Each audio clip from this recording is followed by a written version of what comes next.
Hey guys, welcome back. I'm Four Towers Films. And I'm Doug218. How you been? Pretty good. How have you been? Surviving with all this craziness going on. But we are here How are you guys doing? because We are here to recap Survivor Winners at War, season number 40, episode number 7. 7. So let's get into it, shall we? All right. So, as we know, who was Sandra got voted out last week. yes. And that was like the big coup, so to speak. By one vote, Denise. By one vote. And kudos to Denise, and we gave her serious props in our last episode. Oh, yeah. So we actually started out on Edge of Extinction the night Sandra got evicted. Yeah. And, showed her coming and talking about, how, she is a fierce competitor and stuff, but she was kind of blindsided by what Denise did. And she felt for her because she knew that Denise was kind of on the bottom, and they kind of had formed a bit of a bond.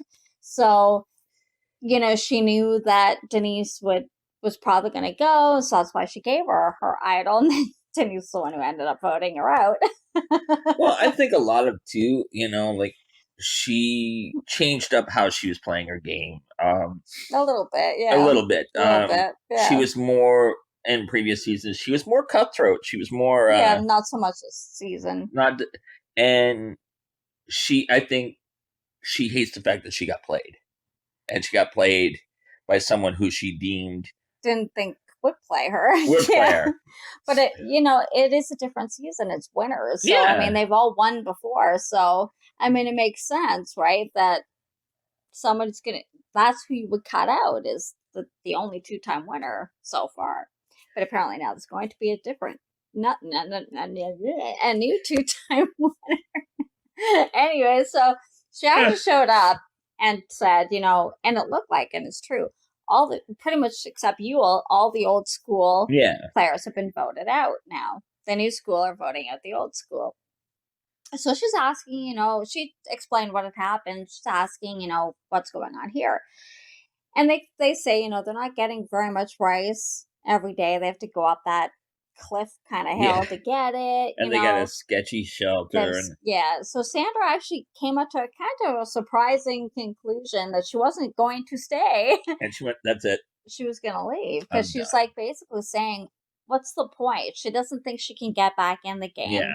Because there's some pretty good competitors that have been voted out of the game. So she goes, I'm not good at competitions. That's hence why she sits out every single one.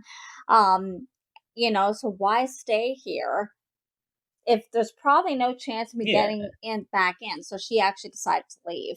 So she raised the flag. She goes, I'm not a quitter. I just know kind of my limits. And she goes, like, what's really more for me to prove here?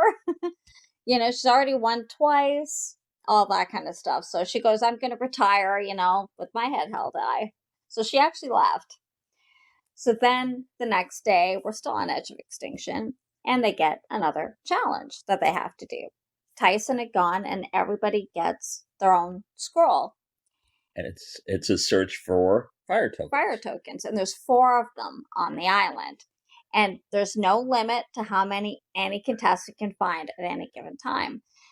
So, and they're actually cooking rice at this time. Now remember, they don't get a lot of rice. They left it cooking on the fire. So, and I looked at her when we watched this, and I said, listen, fire tokens are going to end up being something.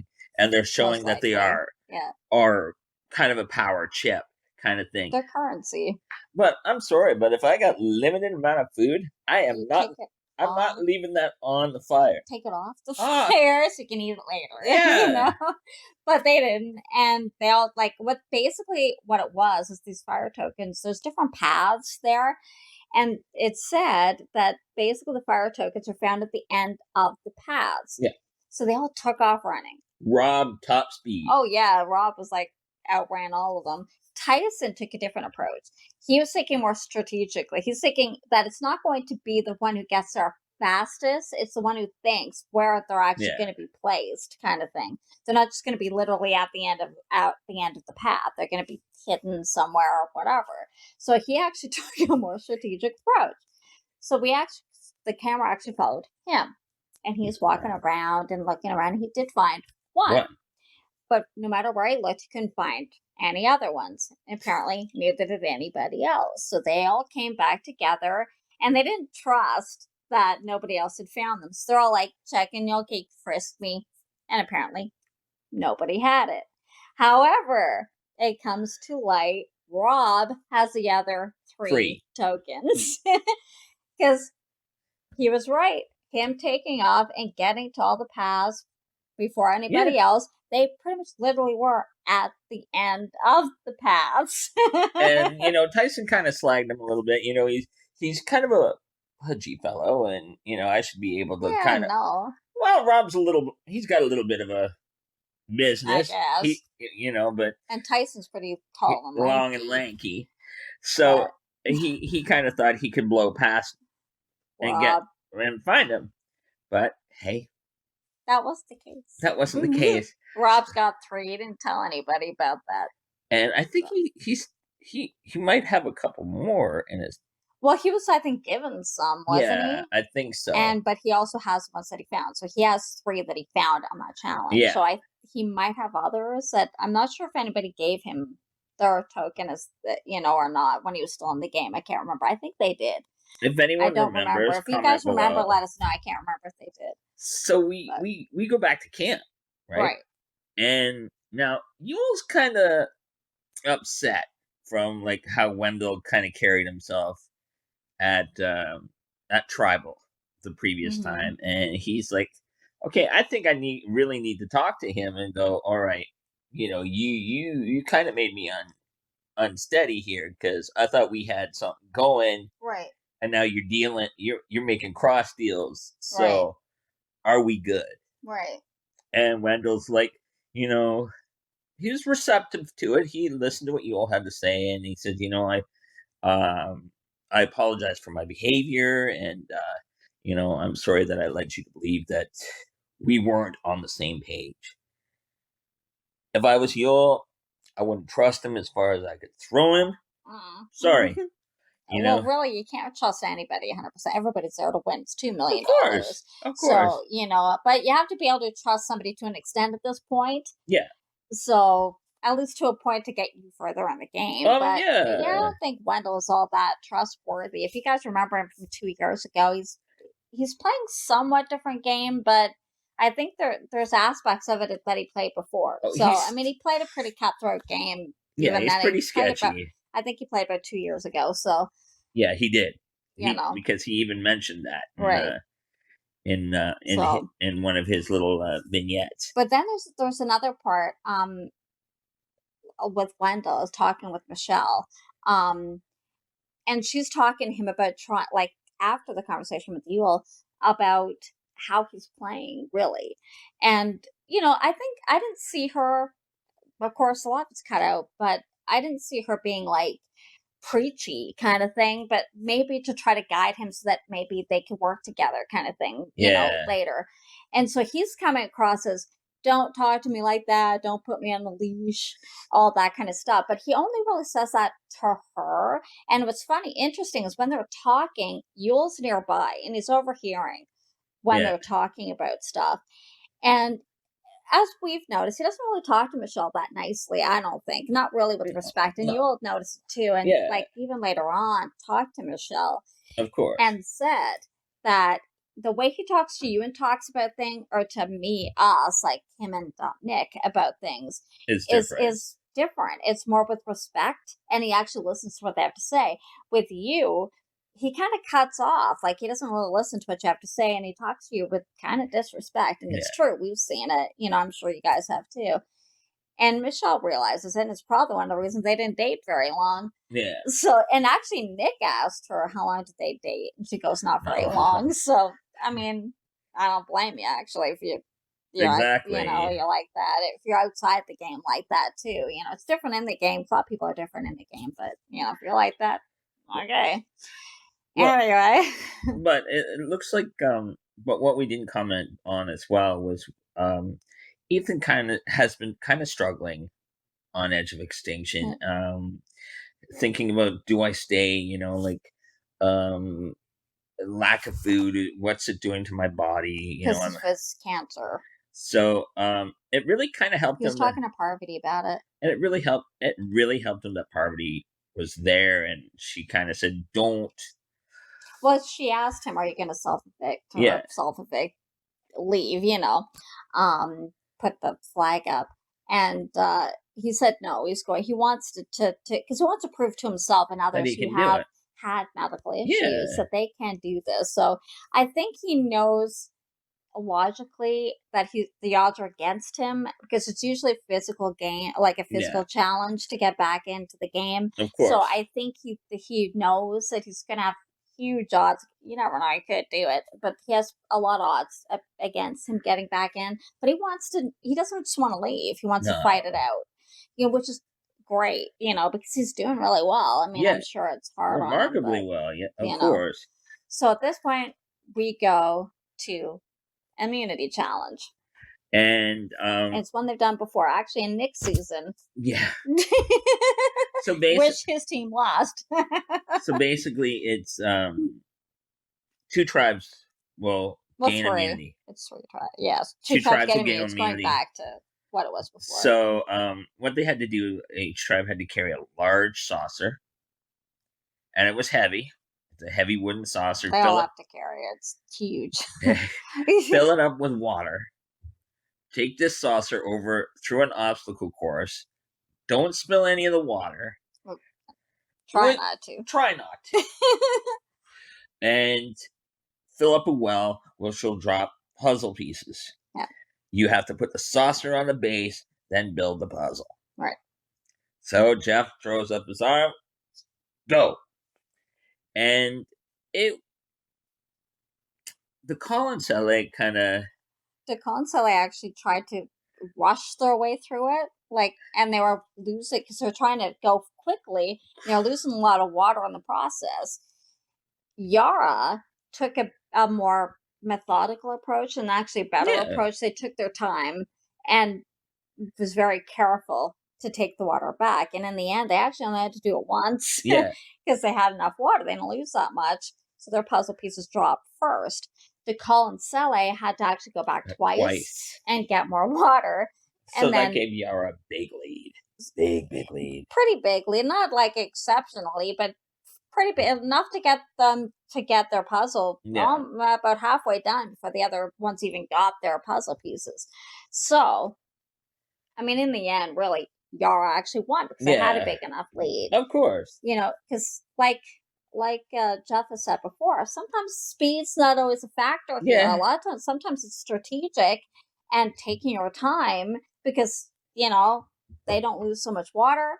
They're way out of the game where they had to go back and get more. So then it came down to Dakal and Sele. And at first, Dakal was actually ahead of Sele. And then all of a sudden, Sele started to pick up speed and start to get their puzzle. So then Wendell, and I think it's Michelle, was working, or it might have been Nick working on the puzzle at the time. And of course, Wendell, being Wendell, decided to kind of shoot off his mouth a bit to Jeff, going, "Oh, hey, Jeff, come here." And so it's kind of distracting, so it slowed them down. Yeah. So Sele overtook them, caught up, because really, Dakal was pieces away. It was actually Dakal with Denise and Jeremy who won. Oh. Sorry. I thought it was Dakal who lost. Okay, it was Sele, I guess, who lost. But they were able to overtake them. In just a matter of, seconds. I would say less than a second. I mean, it literally was down to one piece, and Sele, or Dakal, got the last piece in, within a second. If you couldn't have asked for a more, a photo finish than this, because... it was less than a second difference. So, Jeff sends him off, tells Dakal and Yara, "Enjoy your night up. Sele, I'll see you at Tribal." So back at the Sele camp, Yul and Nick, they're ticked off, because of Wendell's trash talking. Now we got to go to Tribal. Yeah, because if he hadn't done that, they probably would have won. Yeah. And, it sticks even more in Nick, because Nick lost this very challenge in his In his season, season, and yeah. to lose it again. Right. So, they start within less than a second to lose. So they kind of come up with this plan to vote Wendell out. Right. Well, because they're talking about it'd be better to get rid of Wendell and all that because of this. And I don't know if Yul really respects how Wendell's playing because he doesn't like how he's talking to Michelle. Michelle doesn't want to go long term with him, and even Nick is kind of on him. So, but then Michelle thinks I gave him one or two of Parvati's fire tokens that she'd given her. To kind of mend fences. Try to mend fences, build a bit of a bridge there, but it didn't really work because he's not really treating her any differently. No. So then she's wondering how could she get those fire tokens back from him, like that he would give them to her if they vote him out. Yeah. She talks to Yul about this. So Yul kind of comes up with an idea of what they could do. Yeah. To maybe convince him, kind of thing, to give her the fire tokens. Yeah. So it was basically it was a plan of Yul said, okay, I'll go to Wendell, say you give me your fire token. Mm-hmm. I'll offer myself up. Right. And then kind of in a roundabout way, he would drop Wendell out. It was kind of a weird. It was a weird kind of, but in his thinking, he'll give me the fire token to put me up, then we'll vote him out, and I'll give you the token. That's kind of what he came up with. So that got them, Michelle and Nick, thinking, hey, Yul's pretty strategic. Yeah. Maybe we should actually vote him out instead of Wendell. Yeah. Because that's sometimes more dangerous than a physical player is. And which is true, it can be. And so they're talking about this. So at that point, you're not really sure where they're going to go. Are they going to vote Wendell out? Or are they going to vote Yul out, Michelle and Nick? Because they're kind of the ones that have to go with either one. And of course, they talk to Wendell and say, oh yeah, we're going to vote Yul out.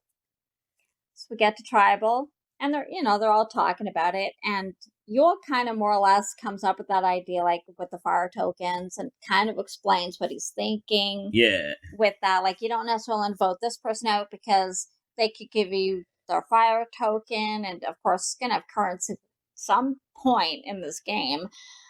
They don't know how, but it will.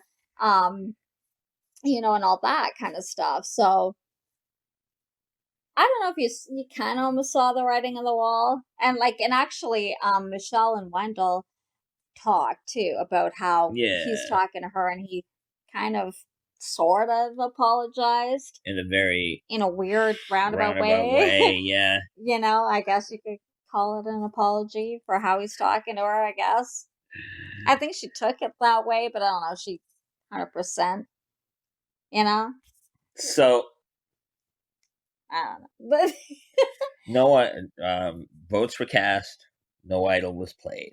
No, nobody has an idol that I think of. That I don't think so. So in the end, Yul got voted out. And I think he took it pretty well. I don't think he thought it was unexpected. No, he kind of saw the proverbial writing on the wall, so to speak. Because even Jeff said he's the last old schooler standing. So. And when I think Wendell, it kind of dawned on Wendell how close he came. I don't know if it did. Because he looked at both Nick and Michelle. Thank you.